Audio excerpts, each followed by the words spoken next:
اللہ کے 4 نام کی نسبت سے قربانی کی فضیلت اور اس کی اہمیت پر 4 احادیث ہیں۔ رسول اللہ صلی اللہ علیہ وسلم نے ارشاد فرمایا، قربانی کرنے والے کو قربانی کے جانور کے ہر بات کے بدلے میں اللہ تعالیٰ ایک نیکی عطا کرتا ہے۔ جامع ترمذی میں ہے۔ پھر اسی طرح ایک اور حدیث معجم الکبیر کی ہے۔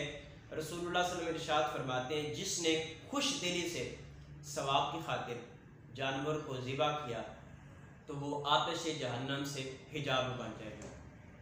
ایک اور حدیث ہے، رسول اللہ صلی اللہ علیہ وسلم نے اپنی بیٹی سیدہ فاطمہ کو کہا کہ اے فاطمہ، تم جانور جو قربان ہونے والا ہے اس کے پاس کھڑے ہو، کیونکہ اس کے خون کا پہلا قطرہ زمین پر گرے گا تو اللہ تعالیٰ سارے گناہوں کو معاف فرما دے گا۔